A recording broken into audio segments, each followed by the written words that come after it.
He is the Zozo expert. I don't know if any of you out there has actually heard of this phenomenon that's been going on about an actual demonic entity that's been coming through the Ouija board, and a lot of people have been experiencing it's coming through the Ouija board.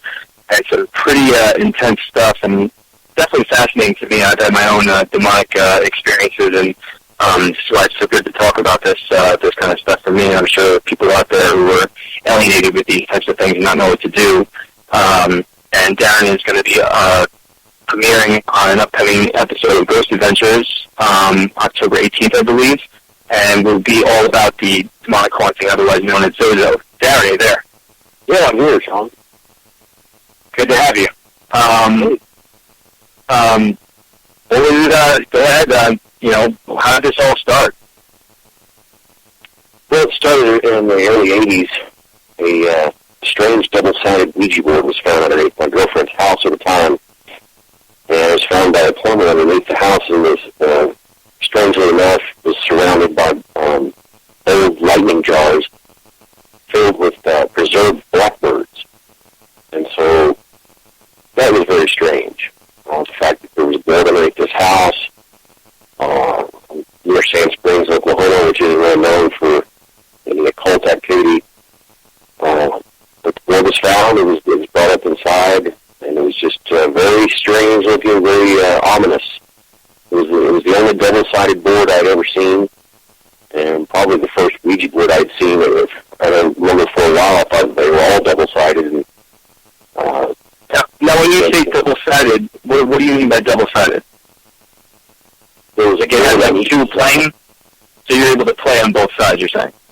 Yeah, and on one side was just a regular William Fold talking board that we traced back down to, I believe it was a 1936 issue. It was just a big, they were maybe a little bigger back then than your standard Ouija boards, manufactured at this time. It was made out of real wood. But it was the other side that someone glued another homemade board to it, and it said it had this Zozo, inscribed into where the Ouija was on the other side, with wings on the outside of it. It had candle drippings all over it. It was a very well-loaded board, and it was just caught our attention immediately. And it just by looking at it, just put off a strange vibe. And then in this particular house, there was already some strange things going on as far as we already thought the house was haunted. And then we found that board and started getting on the board. That's when things really started to progress in that house. Huh. And so did you ever find out the history of the house, like before? I mean, obviously you guys started to play with it. I mean, experiencing something like that, seeing something like that would be creepy, but it's also just magnetizes your curiosity about it. That's why I can draw you into something like that and you want to play with it.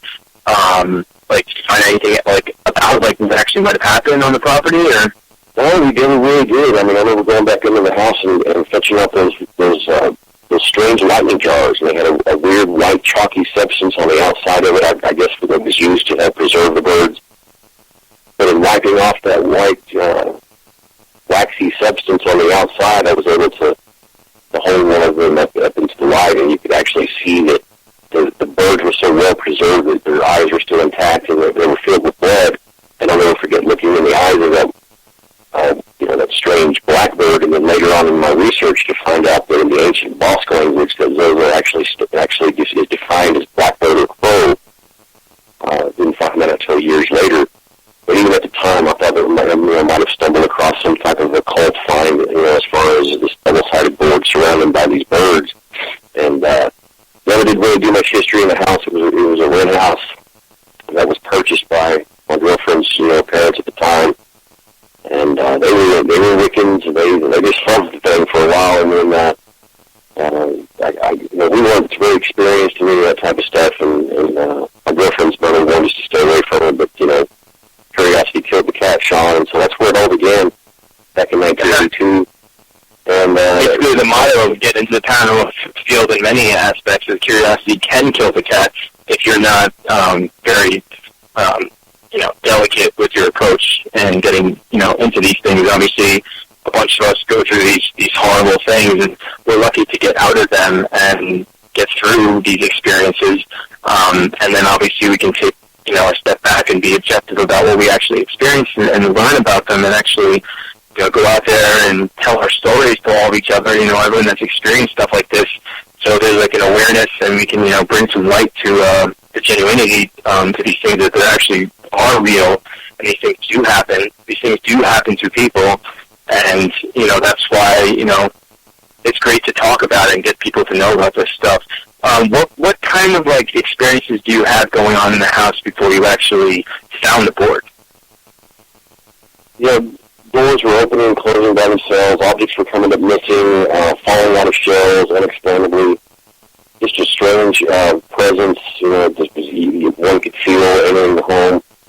And this is before discovery. After discovery, when we started conducting our sessions with this thing, is when it really progressed to the point where everyone, didn't take long for everybody just want to move from the home because there were break-ins, there was just bad luck. Just a lot of things were happening that this thing would say would happen. We were messing with the board one night. Me being young and unafraid of this type of stuff, I demanded, this thing to show its presence, and we were sitting in the room and I heard just a loud bang on the front door, and this was like after I had demanded it to show itself. I went to the front door and opened, nothing was there. There was things like that, just unexplainable events that would happen, and which caused them to move pretty quickly out to the country. And this thing, I took the board with us out to the country, and at that time they refused to have it inside the home, and so I actually stashed the board about a mile outside their house out in the woods in an abandoned Austin Healey sports car that had been left out in the forest for some odd reason, along with a big bus, and somebody just abandoned their campsite up there. And so I stashed it inside the trunk of this car, which the trunk wasn't locked. It was just open, so I put it in there. Came back about 30 days later and opened the trunk of this car, and out jumped about 40, 50 rats had actually devoured the board and made a nest out of it in the trunk of that car, which I thought was very strange. Wow. And you never saw the board again? Did it ever come to you like in a vision or anything like that, or just you just had experimental knowledge after that, or? We definitely, after that, we were still, we'd get back on the board and go to garage sales and find them, and every time we got on the board I became obsessed with Ouija boards after that, and I was the guy that would bring it over to your house if you didn't believe in it, to try to convince you. I can't remember one time that I didn't actually convince someone that the spirit world was real by bringing this over to their house. There was one occasion where we brought it over to an unbeliever friend of mine, and it was his wife that was the unbeliever, and we sit around, and my girlfriend would sit around and start messing. I kept spelling window, and it spelled this repeatedly over that 30-minute time frame. And so she was just like, she still didn't believe it, but she got up to get everybody a beer, and we heard a crash and a scream, and she said somebody's looking in through the window. And me and my friend took off after this guy. He was a very strange-looking individual, bald head, very tall, and we took off. He could run incredibly fast, I can remember, and we actually chased him about a mile and a half to where we didn't know at the time was a mental facility near downtown Tulsa. And there were cops already there with the lights on at the premises. And he ran inside that place, and come to find out he had escaped from this facility. And the cops were in there, interviewed him, read a report. And when they asked him why he did it, I'll never forget the officer coming out saying that he had told them the devil made him do it. So they ran us on the board, and it tells us, spells window, and this strange guy looking through the window claiming the devil made him do it. So I thought that was very, very strange. Yeah, it kind of reminds me of Son of Sam, when he was asked why he did all the murders, and he said that dog was speaking to him and said it was Satan telling him to commit the murders and stuff like that. I find that really interesting too, because I think we've talked about this on a show before. How it makes me wonder some of the horrific acts that happen in the world. I think people are crazy enough to murder people on their own, but sometimes it makes me wonder if there's some sort of spiritual influence on some of these people that go and do these unfathomable, horrible things to people. Makes me wonder, like, how much involvement it is, because I really believe that there is a level of that goes on. It's not just someone in every case. I think something like that goes on. I want to take a step back about you were saying about how someone banged in their door, because that's like what I've read about. I got really fascinated about demonic hauntings too, because I had started experiencing stuff and having visions, and I've seen creatures, lizard-like things, scary cat eyes, and you name it. And from what I read, they said 5% of demonic hauntings started with the Ouija board, and they would all get a bang in the door or 3 knocks in the door if they were trying to do a mockery against the Holy Trinity. And then, obviously what they were saying is that even though you open up the door and no one's there, you're actually giving an invitation to let it in. And it makes me think of that movie too, White Noise. It's also about when you're playing with the Ouija board and how they were predicting stuff, and then bad stuff would end up happening it was predicting. Obviously, it makes you think if it's a demonic haunting, they're obviously going to want a future, and they're just playing with you, trying to throw you deeper into the mess of the psychological and the spiritual havoc that they're trying to get on you. Yeah, so I agree. I had written some stuff for a book called Ouija Gone Wild for Rosemary and Guile. It's available now on Chapter 13. It has to do with the Zozo phenomena. And there's so many people in the paranormal, Rosemary, she doesn't necessarily think that the Ouija board's a bad thing. I'm friends with Robert Murch, who he's a Ouija guru, historian, collector. He's the same thing, and I agree. It's not the Ouija board itself; it's what you do open psychologically inside. That whether you know it or not, you're inviting these in. Hundreds and hundreds of people have written to me through my website with bad experiences. People that have become depressed, hauntings that have happened. People that have experienced misfortune, bad luck, death. Just all kinds of negativity associated with these boards, and so the debate rages on. But I've kind of become a guy that warns people when you do use Ouija board. First of all, my best advice is basically to leave them alone. But again, there's so many people, there's so many boards out there. There's millions and millions of these things that have just been manufactured by Hasbro, formerly the Parker Brothers boards. There's so many of them out there. There's so many people that are going to do it anyway. The new Ouija board film that's coming out in October. These pink Ouija boards, pastel boards, purple, glow-in-the-dark boards. People are going I couldn't believe the pink Ouija boards. I mean, that is just really taking a step to madness right there. Because that's trying to go towards children. And as we were talking about this on another show recently, just about paranormal investigators were been brought up trying to ban these things from Toys R Us and other places. And part of the reason it is, Sean, is because they're being marketed towards such a young demographic. It's just like alcohol, But they start coming out with cotton candy vodka, and everyone starts freaking out. It's kids, they want to try something that's something they have as kids, and it's something that they're not supposed to have until they're 21. Yeah, they're coming up with Ouija Android apps for people who use Ouija on their touchscreen devices, and it's not going away. And I think I've seen that efforts. So much efforts to market these things. I think that it's people like us that have to kind of stand up and take an active role and responsibility into warning people what can and does happen when you mess with these things. Yeah, and what I was trying to say is and my opinion about it is just like you said, it's not the board that's really the problem. It's I think it's a combination of a few different aspects. I mean, it's number one, the most important, your intent, and your intent is putting that energy into that board, and you're asking if someone out into the world to speak to anything that's in a spirit world to communicate with you, and that is the invitation that can be dangerous. So I think that you could play with the Ouija board and nothing could happen. There could be a skeptic that plays the Ouija board for 100 times, 500 times, and nothing will happen. I think people just need to realize that it's a risk. It's a risk. It's not something that's definitively evil, but it's the potential of something bad happening is there. It's there. A lot of people have gone through these things, and Ouija board, the way he put it was, playing a sort of Ouija board is not unlike opening your door and letting a bunch of strangers walk in from the bar. You just don't know what kind of spirits you're going to get, and whether they be good or they be bad. I don't know. I recently interviewed some researchers at UBC that were conducting Ouija experiments and tapping into the subconscious.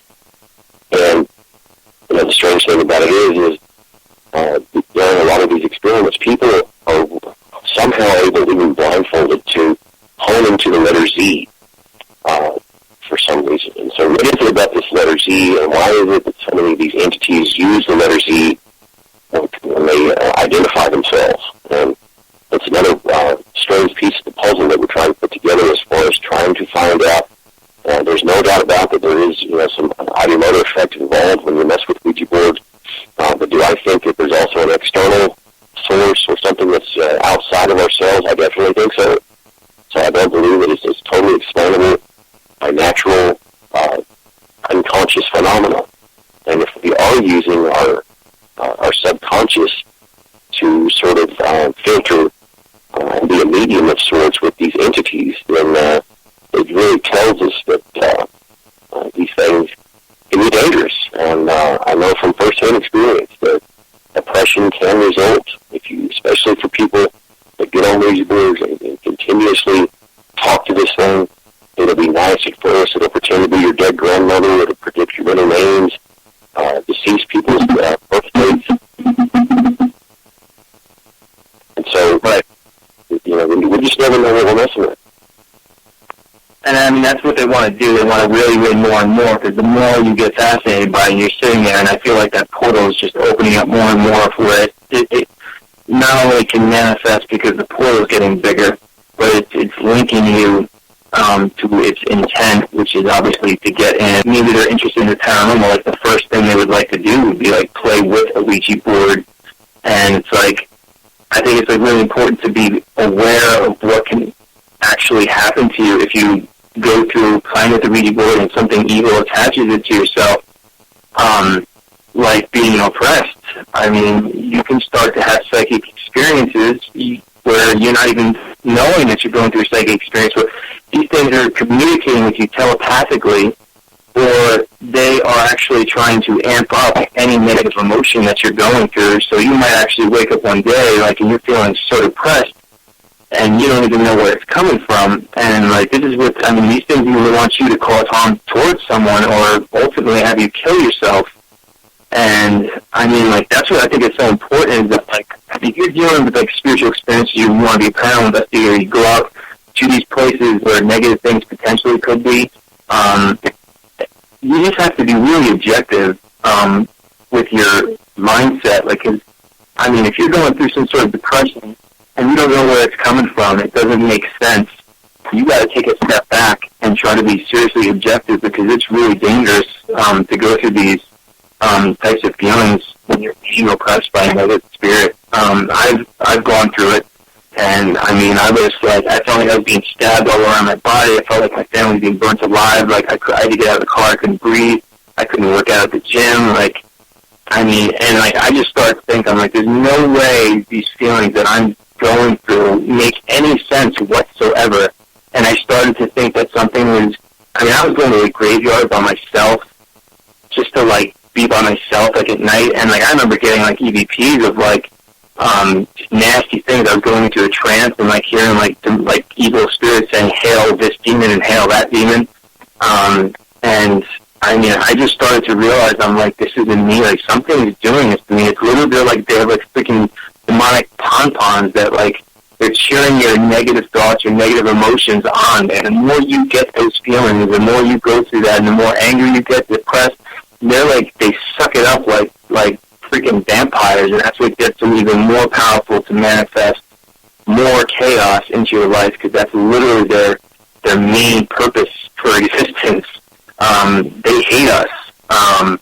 And that's, I was lucky to get through it, and I had to sit there and said to myself while I was going through it, I could see where a lot of people would want to kill themselves. I could never kill myself, but it's so painful, And, like, I could see that now. I went through it, and, you know, getting through it definitely helps your perspective, but I definitely know that there's definitely a lot of people out there going through that sort of thing. They wouldn't know what to do, and they might actually hurt themselves or hurt someone else. And that's, like, it's just so important to be aware of your mindset, because, I mean, these things can get in ways where you think it's yourself. Like, you think that you're really truly depressed, or really just like your life is over, like it's done, and you want to give up, or you're really angry. You're angry at someone, and if you were angry at someone, all of a sudden you're so angry at someone that you actually want to mortally wound them or kill them or whatever the, you know, hell. And it's just like, it's scary. I mean, have you ever experienced, like, negative, like,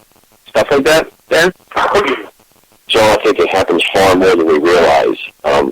Yeah, I think that full-body, total demonic possession, I think, is very rare. I think it does happen. I think that's one of the reasons that the Roman Catholic Church is training so many more exorcists in the field.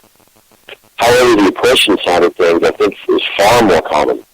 I mean, the people that write to me with those other experiences, you can see it, and you can see it progress. There's people that I've talked to for 4 and 5 years off and on that are dealing with this, and that's why I continue to warn people that if you're having bouts of depression, if you're on medication, these different things, these entities are attracted to people who unfortunately are experiencing these types of problems.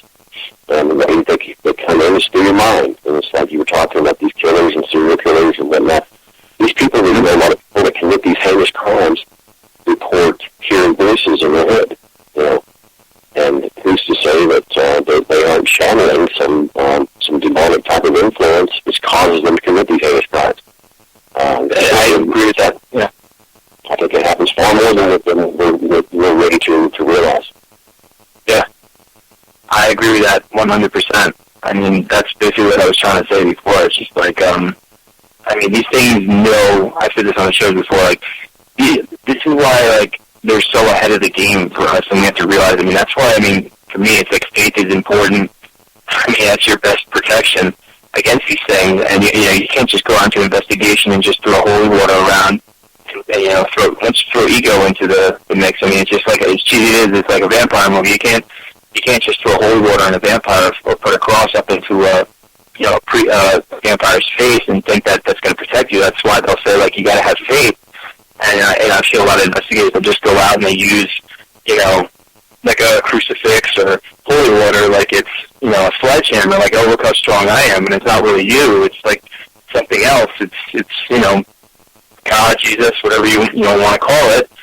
And it's just, yeah, I mean, the voices that can come into your mind,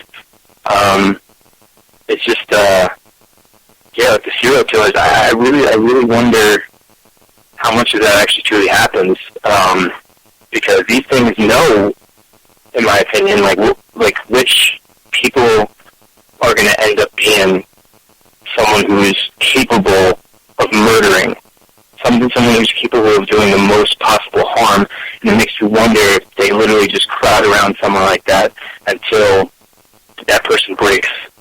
I mean, it makes you wonder. What kind of attacks have you experienced? Like, have you been scratched before, like all that stuff, or?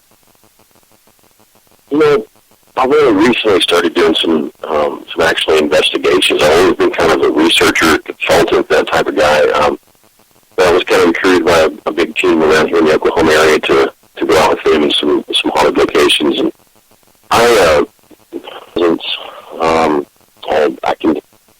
in my experiences, I was never actually physically attacked, but it was more of a mental thing with me. I became obsessed with the board. I believe they would give me certain powers. They would tell me to do strange things, and I'd have to battle with my own willpower. And these are the types of things that I'm seeing for years from people that have contacted me that's experienced this thing on board. So it's definitely a dark force. It claims that it is a demon. There's been controversy about what is it.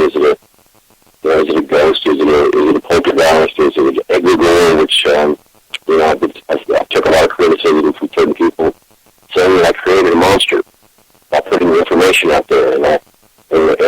this was just something that I experienced myself in 2008. I decided to write a blog about it, kind of documenting other people's experience. I had no idea that it would blow up into what it has. But it has, and if you get on YouTube, there's hundreds of videos of people messing around with this thing and talking to it. It's again the letter Z. What is it about this Zaz? All these Z-named entities have been coming through on this board, and oddly enough, here recently, the strange Mana entity often shows up with those in these encounters. It's been in my research that these things travel in packs, like wolves. It's very rare for there just to be one. It's not unusual when they do exorcisms to find out that there's more than one entity that has to be exposed through these exorcisms. And so it's very strange, and the controversy is still here. It's very controversial, and but I still continue to get emails from all over the world with people that are testifying that they've contacted this thing now. They're experiencing bad luck. Their family members died. They got in a car wreck. These things happen again and again and again. And so I think it's still under the radar. I think it's happening a lot more than people realize, and it can be almost overwhelming at times to be the person that they come to for help. I don't have any surefire methods of how to rid this thing from you. Whenever I get on the board, it's still there. We just filmed an episode for Ghost Adventures over the summer that's going to be debuting in October, and they talked me into getting on board. That was one of I told myself a long time ago that if I ever did get back on board, that it would be filmed, and that I would have some kind of protection around me, and that was the case. It came as soon as we started messing with it. It came through, and you'll be able to see that on Ghost Adventures. And Zach recently tweeted that this particular episode may be too disturbing for television, and so there was some very strange things that happened inside that house. It's probably the most. I've lived in several haunted homes, and this was probably the most haunted of the ones that I've ever lived in. They say this thing follows you around. I don't know that I've ever completely gotten rid of it. It used to always tell me that it would always be there, and other people's experiences that have encountered those on a repeated basis, when they do quit, a length of time goes by, a couple of years, and then they find themselves back on the board. It's there as if it never left. And so are we dealing with something that somehow wound its way into the collective unconscious of man? We don't know. But it is very strange how when it's why I warn people, if you cease contact with this thing, whatever means possible. It's been my experience and the experience of a lot of other people that when this thing comes and you talk to it, it can almost graft itself to your psyche or whatever it does, however these things work. And it comes back and it continues to influence you in ways that you may not even know. Yeah, absolutely. People have to realize that, in the spirit world, there's no conception of time. So I think, my opinion might be like the possibility that they're all one thing. So if someone's looking, even they say a lot of these psychics and mediums and stuff, like, as soon as you have like a weird coincidence or you think about like your loved ones or anyone, like they're supposedly like right there for it. But I think that's the case probably for these negative things, especially if they're trying to cause any havoc in anyone's life. So they're at war with us. They're strategically sitting in the shadows, waiting for any sort of orifice to freaking come through, to latch on to anyone, to do any type of attachment, oppression, possession, just like trying to influence them in any sort of negative possible way. I think that's probably the reason. Has anyone ever like claimed that they've seen those level, like what it looks like, or is there any similarities with what people have seen or anything like that? There are similarities. Most of the time when people do report have seen something unknown, it is a looming dark shadow. That's what most people say, that it has no facial features, that it's just a very large, shadowy male several people that have claimed to have seen it, strangely enough, manifest in a canine form. That there's a dog that appears, and there's some that believe that there's one of the guardians of hell is a dog called Cerebrum or whatever its name is that has a necklace that says Zozo on it. There's information out there about that, and why does it use this strange Zozo word, which doesn't, the word itself doesn't seem very harmless. A lot of people, kind of ridicule it, calling it Zozo the Clown, Zozo the Clown. Strangely enough, there is a Zozo the Clown that's been around for a long time. That existed before this whole Zozo phenomenon erupted years ago. There's a medium called Zozo. She's been around a long time. The word itself is just has a lot of strange connections. The Zo people of Burma, it was an indigenous tribe that believed in in spirits that it would inhabit objects and people. There's the cult of the Zozo cult, the cult of Zo, the Mayan cult, which worships a strange vampire bat in the Mayan civilization. There's the Z-glyphs of Maya. They actually are not able to be deciphered. They believe deal with the astrology. There's just all kinds of connections with this word, and going back to the letter Z, which is the least used letter in the human language as far as English. And I was able to find out the letter Z was actually eliminated from Latin and from other languages. One of the reasons is because they believe that the pronunciation of the letter Z resembled what they call the rictus of death, when they would when they would dig up a body and look at the face. They would look like he was pronunciating the letter Z. And how insurance companies recently have found that people that have the letter Z in their license plates have more fatalities and more wrecks. There's all this information coming out about this letter. I don't think people should be alarmed. Me and Nick, we actually did the board and contacted Zozo, live in this house. But he allegedly went through an exorcism. I think it was kind of harsh, but he had said it before. I'm sure. If you go through that sort of thing, I'm sure he's probably a little bit more weary about, jumping headfirst into a pool of darkness like that. Yeah, it's funny because Nick got on the board. Congratulations to Nick. He's got a new show called Ghost Stalkers that I guess is going to be coming out. That was a great guy. But I did not judge the man for not getting anywhere near these boards, and we were Robert Murch had loaned a bunch of boards to us for the filming of this thing, and the board that we used was actually used by someone that sent him the board, saying they had just a really bad experience with those that were on the board. And so, is that the reason why Zozo come through? I don't know, but I can tell you every time I do use one, it's there, and it starts to do the ZO thing, which I call the rainbow effect every time. And so I definitely leave them alone as much as possible.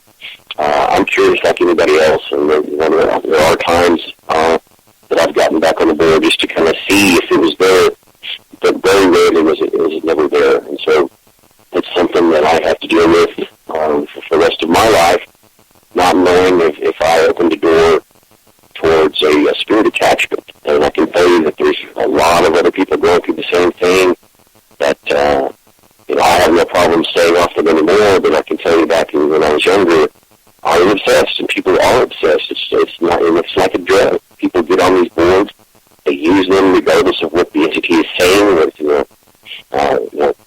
it's just interesting. A lot of them are pretty fascinating to me. I don't know if you ever read the book. When I first started reading about demonic hauntings, I read this book called The Dark Sacrament, and it's all about demonic hauntings and possessions that actually happen in Ireland.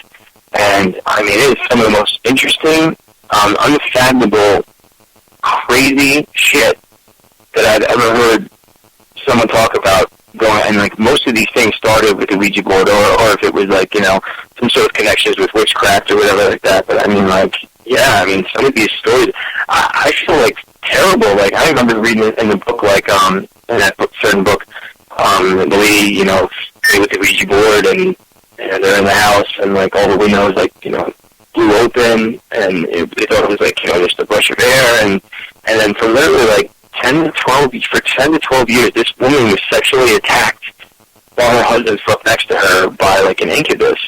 And it's just, like, that type of longevity of, like, attacks is, like, unreal. I mean, that's just, like, that's, like, seriously scary. Like, and people feel alienated. Like, this poor lady's, like, husband sleeping next to her while she's being brutally attacked is, like, I'm sure that would be anyone's worst nightmare. But, I remember reading one story where this kid's just walking down the street from school, like a big, huge garbage dump with Ouija boards just chilling there. And then he, like, took it home and became obsessed with it. And the aunt was really into, I don't know if she's into witchcraft, but she plays with Ouija board all the time, like, play with him all the time. And she played with him, and all of a sudden she passed away. And then so the little boy would take the Ouija board and start to play with it and try to contact his aunt. And then it would talk with him, and he thought it was his aunt. It would go on for I don't know how long until finally it just stopped. And then all of a sudden the activity started to happen, the scratching on the walls, the rotten smells and, scratches and so on, and turned into, like, the most infamous, worst possession case we've all heard about, which turned into the movie The Exorcist. And, yeah, you just don't know what you're dealing with. You're basically walking down a dark hallway blindfolded with all sorts of shit that could be there to harm you or just to communicate with you. I'm sure people can use the Ouija board and things can come through and just talk to you and nothing will ever happen again. But, you think about all the instances, like, is it a board that someone just bought from the store, or is it, like, a board that they bought from, like, eBay? Like, you don't know the history behind that board. It's like someone moving into a house. You don't know the history behind the house. You don't know if there's murders, suicides, satanic rituals in the basement. It's like the same rule. Like, you get something on your Ouija board with some sort of, like, dark history to it, and then you play with that. That recipe is going to be 10 times worse than just, getting the Milton Bradley version from the store. There's so many different scenarios that can happen and possibilities. It's just one big risk. It's just, you have to be prepared for what can happen if you play with it. It's not definitively dangerous. It just can be dangerous. The question is it worth playing with that risk? That's just up to the actual person. And, I think on a spiritual level, it's like, we all go through these things for a reason. God lets us go through these. It's a normal day-to-day horrible event, or, something like on a spiritual level. Obviously, people like us, we get involved into the paranormal. We're talking about a whole new wave of lessons that can hit us. You just got to be prepared for it. It's just, the best thing to do is just be knowledgeable about the possibilities of attack that can happen to you, the situations that can happen to you. And if something comes into your house and you let it open, like, these things are going to break down they can attack people all around you and make you crazy. You can feel guilty for something that happens to somebody else. Like, you're talking about things that potentially could have been angels, if they're truly fallen angels that hate us so much that the reason why they left God. And they're down here, and in any possible instance that they can make, they want to make a mockery to God, to saying this is why we didn't want to give up the higher knowledge and give up our power and worship man, because our souls goes into our bodies. And we have no knowledge of anything except for what we're brought up with our family. And I think that's the reason, in my opinion, is why God created us, is that, like, the things that we actually can learn without knowing everything. Because, we go through all these horrible things, the trials and tribulations of life. It's how we deal with them, how we cope with them, and how it makes us stronger. Because, we can't learn anything from having a perfect life. Unfortunately, that's just the way it is. But, life isn't about being perfect. It's about learning from struggle and how it can make you a better person, a more stronger person, and in the process, how can you help other people with, things that you've gone through, and help anybody in any way, in my opinion. You described, and so it's very important for people who do get on board. If I tell people to stay off of them completely, but I know people are going to do it anyway. And if you do get on board, do like you said, Sean, educate yourself about what's going on. And this thing is out there. Learn how to recognize your intent, and the laws of attraction will apply. If you're having a bad day, if you're feeling negative, these things, this is what you're going to attract towards you. And so it's just very important not to ask you questions about death and that kind of thing, because I've seen people die in the exact way that the entity described, and it's very horrific. Yeah, I even remember growing up too. My sister and I, we brought a Ouija board, and every time we would throw it out. And I remember one time my sister actually got a friend brought it over, and it told her that two of her friends were going to die that year. And her best friend was decapitated in a car accident, and the other one, her prom date, hung himself with a tie over a doorknob. And it's just and it's funny too. I was a kid when that happened. I was actually there, and it's kind of strange because I actually remember seeing some sort of green entity, which actually has ties to a certain demon that actually got me really interested into demonic haunting, that I ended up getting tied to that. I had actually looked up on the Catholic Church that they define the green apparition as the demon of envy. If you know what that one is, I'm going to be calling out too many demon things today. But how do we know that they're not making these things happen because of something that we opened up? They're going to tell you, obviously they want to tell you the negative things, or they'll try to tell you something that could be positive, but in the end it's truly something terrible.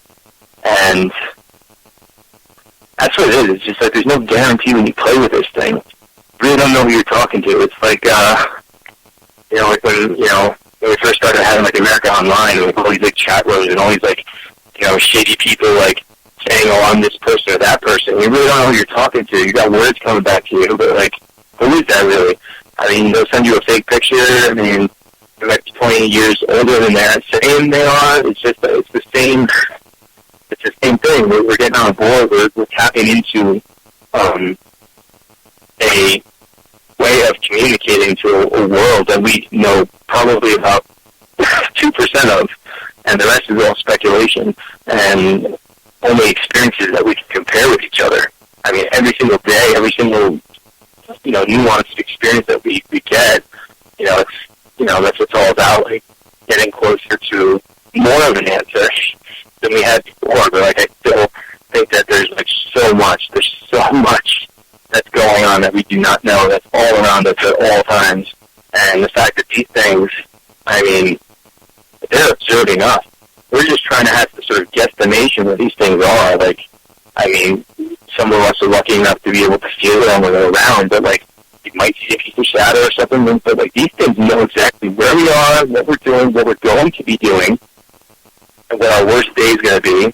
These things are something that is potentially at war with our kind, and looking for any way to get in and attack us and cause complete, utter destruction in any way. It's truly a scary thing that I think a lot of people don't realize.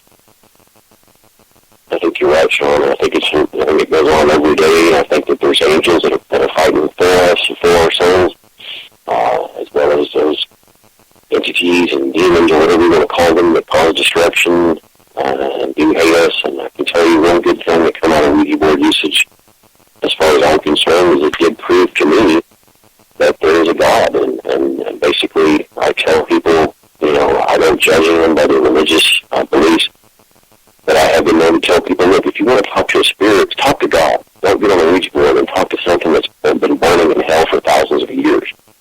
And that may be a little dramatic. That may be a little dramatic for a lot of people.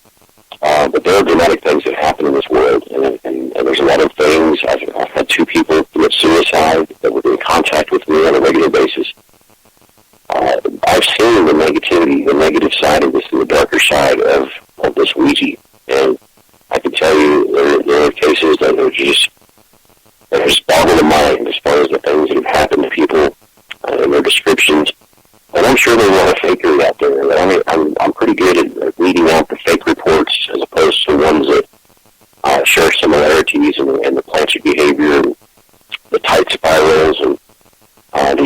vibrations, and and if it is our subconscious mind talking to it, then why would it purposely misspell words that we would never misspell? So there's a lot of things that we can't explain that go on with this talking to the dead, so to speak. And so I'm going to continue to warn people. I'm going to continue to do my research until hopefully sometime we get a better understanding of what this thing is. Is it multiple entities using those own words to spread fear?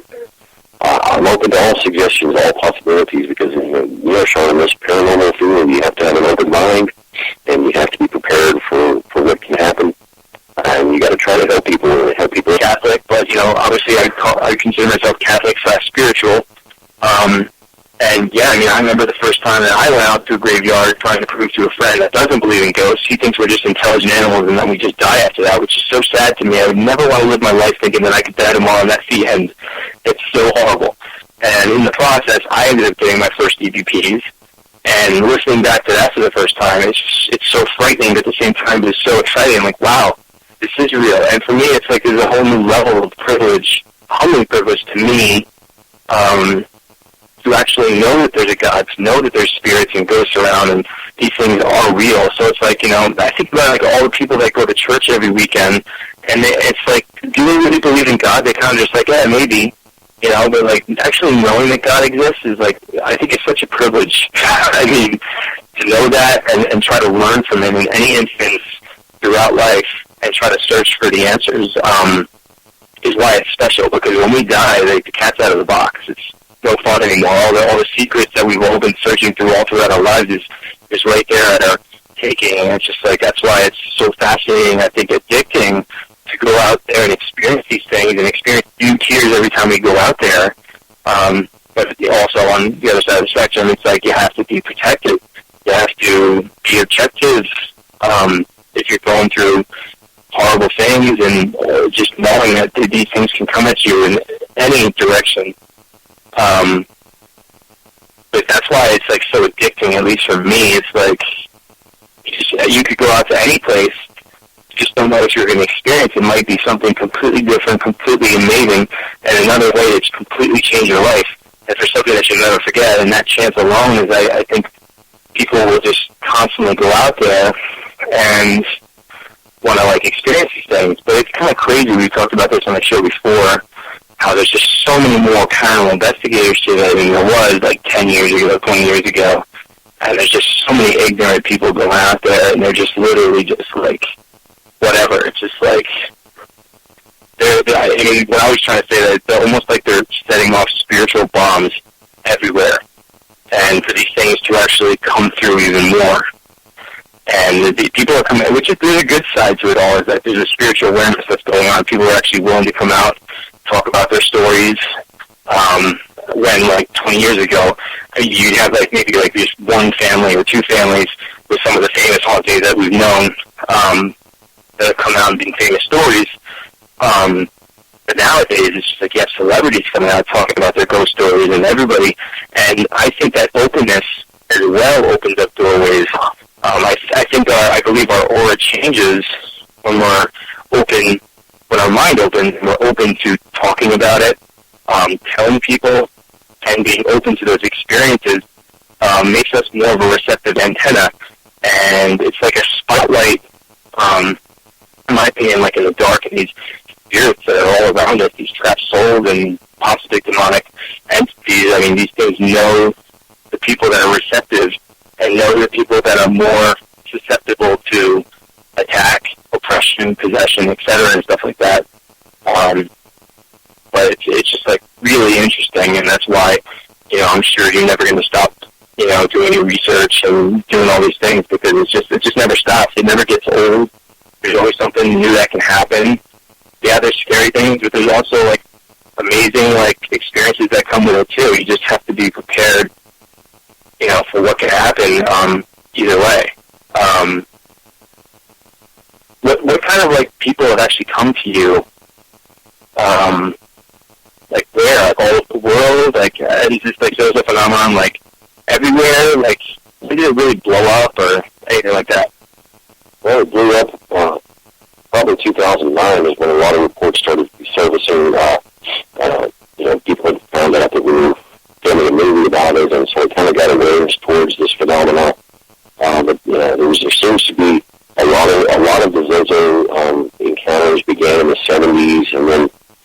just been progressing since. I have had reports in the 60s. In my research, I found a French demonic encyclopedia called the Dictionary Infernal, written by Colin de Plancy in various editions in the 1800s that mentioned Zozo as one of the demons that infested a young girl. And so that was before the modern Ouija board invention itself. And so this thing has been out there. There's a book written in 1906 that describes the term Zozo as diminutive with the Zuzu. That was written in a Greek tourism book in 1906. So that there's which was the demon that they claimed was the one that possessed a girl in The Exorcist. I'm not sure if that's the demon that was actually allegedly the one that possessed the boy in St. Louis, but it could be. It could be, of course, but it's just I get contacted with a lot of people, a lot of teenagers that are really scared after it happens. I would say that most of the activity has been in the United States, and then the UK would be a close second, followed by Australia. I've been contacted by people in Iraq and villages that make their own Ouija boards that's contacted there. And no matter what language, it uses the same ZO. It's really crossed a lot of geographic borders, a lot of religious borders. And that's what's one of the scary aspects of this, is why has it chosen this particular name? Is that its real name? And if not, why does it use this name? And are there other entities that are using it as well? Does it have some type of power? We just don't know. And so that's why I continue my research to help try to answer some of these questions. Right, and so from what I understand, I've actually heard that there's hundreds of thousands of alleged demons and names, and they all have crazy ass names. I'm sure one of them could be that name. Well, sure. I mean, it's not listed in the Galicia, it's not listed, but it's funny, some of the lists are completely different from each other. You just don't know. I mean, how many demons do we not know of with their names, I mean, there's got to be demons' names that we don't know of. There has to be. I mean, there has to be creations of demons, spawns of demons that actually happen, that it happened since the beginning of time before those names were actually put into a list. However, these people actually found out about those names, there was an interesting article that was written by a linguistics professor that, he researched the Zo term and was able to find out that it actually means spiritual leader in an ancient voodoo type of cult, and based upon his findings of the word Zo. And so, is it a voodoo spirit that was perhaps worshipped in the past? We just don't know. All we can do is guess, and we do know that people are still encountering it. I've got to tell you, it's scary shit. It's real. And it is under the radar. There's a lot of people that don't know it's out there, but I think that that's one of the things to let people know that these things do exist, and maybe they can help someone in the future. Yeah. From what I understand, that's one of the favorite things to do is describe themselves either as a dead loved one or a child. So either where we could pray on us feeling bad for an innocent child, or obviously pawning off a dead relative to lure us in. He's opening up, and he's putting so much mind and intent into communicating that the doorway opens. To me, it's like the day where all of a sudden that entity stopped communicating with the boy on the Ouija board, is because that's it. He already has the full entrance permission to come in. Now it's I don't need to talk to you, little boy. It's time to make the activity start to happen, and this boy's going to start going through the stages of possession, because that's what it was doing. It was pushing him into the corner and doing that stuff. And I'd had experience too. I had so many crazy stuff happen to me while I'm sleeping. I mean, I'll never forget, one time I was sleeping in bed, and I had a vision of, in my bedroom, this little girl in a white dress, and she was trying to pull me out of my body. And she's like, come play with me. I'm like, little girl, I don't know who you are. I was like, I don't know if you're really truly a little girl. I'm like, you're really freaking me out. I'm pulling my astral arm out of my body, and I'm like, no, I really don't. And I snapped up out of my bed in the same exact scene in my bedroom, except no one was there. And I'm like, okay, that was pretty damn freaky. So I went to the bathroom and came back, and I whispered a prayer to myself. And, I love that app, Ghost Radar. I totally believe in it. I've had undeniable results with it. And on the Android version, you can leave it on all night, and it'll, say words spoken, it'll be on all night, and the words are, being said while you're sleeping. So I looked at the time, it was 3 something in the morning, of course, and, it just said, it said words spoken, and the word said, chicken. The little girl's calling me chicken.